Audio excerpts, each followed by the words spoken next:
हरे कृष्णा। गुड्डू की दुनिया में आपका बहुत बहुत स्वागत है। तो आज हम हरी हरी बोल सीरीज में लेकर आए हैं एकादशी व्रत कथा। आज की एकादशी का नाम है मोक्षदा एकादशी।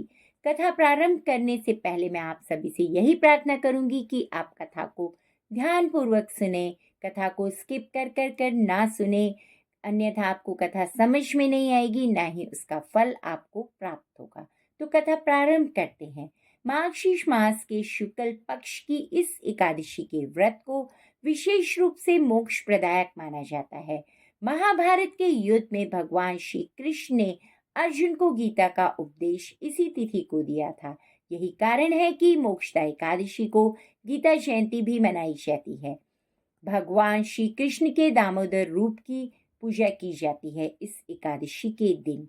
इस व्रत का विधान भी उत्पन्ना एकादशी के समान ही है।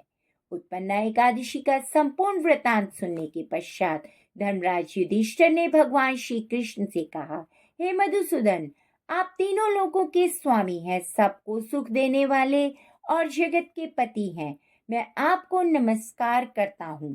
हे देव, आप सबके हितैषी हैं, इसलिए मेरे इस संशय को दूर कीजिए कि मार्गशीर्ष शुक्ला एकादशी का नाम क्या है, उस दिन कौन से देवता की पूजा की जाती है और उसकी विधि का क्या विधान है।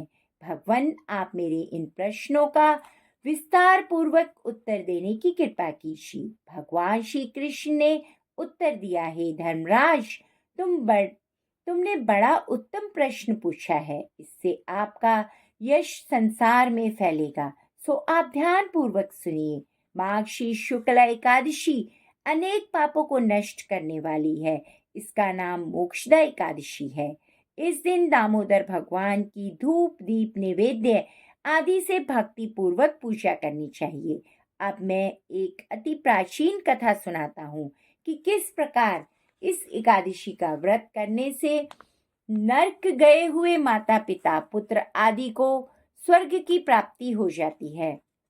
गोकुल नामक नगर में बैखानस नाम का एक राजा राज्य करता था। उसके राज्य में चारों वेदों के ज्ञाता ब्राह्मण रहते थे। वह राजा अपनी प्रजा का पुत्रवत पालन करता था। एक समय रात्रि को स्वप्न में राजा ने देखा कि उसका पिता नरक में पड़ा है। स्वप्न देखकर राजा को बड़ा दुख एवं आश्चर्य हुआ। प्रातःकाल होते ही विद्वान ब्राह्मणों से अपने स्वप्न की बात कही। राजा ने कहा, हे ब्राह्मणों, रात्रि को स्वप्न में मैंने अपने पिता को नरक में पड़ा देखा और उन्होंने मुझसे कहा कि हे पुत्र, मैं नरक भोग रहा हूँ, मेरी यहाँ से मुक्ति कराओ।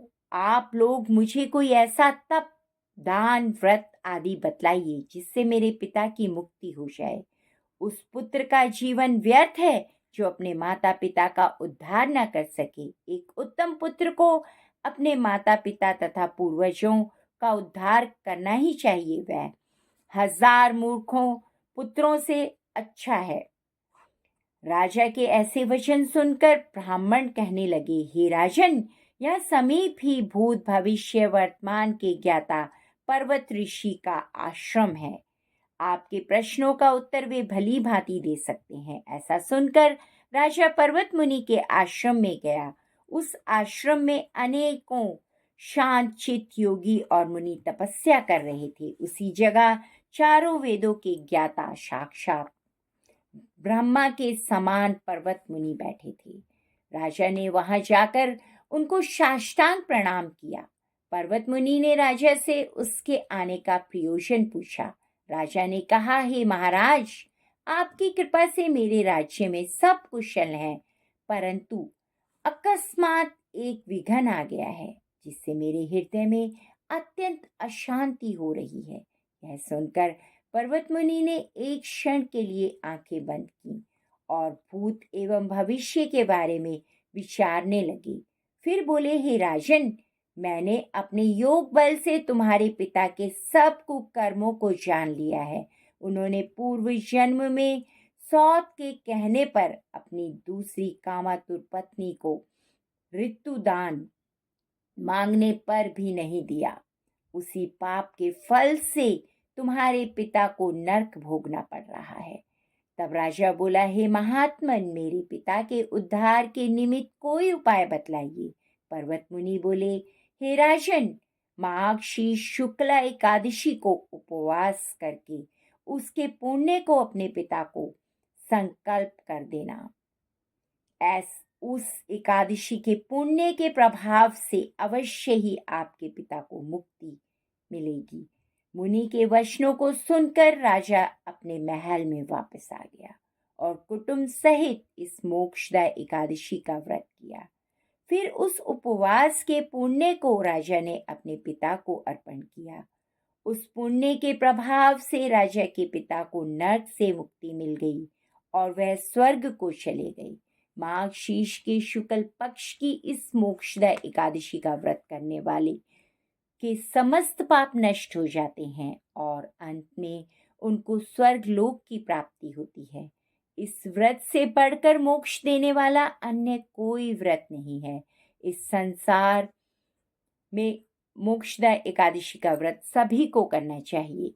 इस कथा को पढ़ने तथा सुनने से वाजपेयी यज्ञ प्राप्त होता है। यह व्रत मोक्ष देने वाला तथा चिंतामणि के समान सभी चिंताओं को दूर करने वाला है। इतना कहकर भगवान श्री कृष्ण मौन हो गए।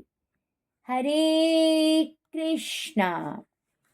तो कथा यहीं पर समाप्त होती है। अगर आपको कथा अच्छी लगी हो तो प्लीज़ इसको लाइक, सब्सक्राइब और शेयर करना ना भूलें। चैनल को सब्सक्राइब करना ना भूलें और कथा को लाइक और शेयर ज़रूर करें। और भगवान श्री कृष्ण की भक्ति आप सभी को प्राप्त हो और आप सभी के जीवन में मंगल हो। प्रसन्न रहिए, आनंद में रहिए, श्री कृष्ण के चरणों में रहिए। धन्यवाद।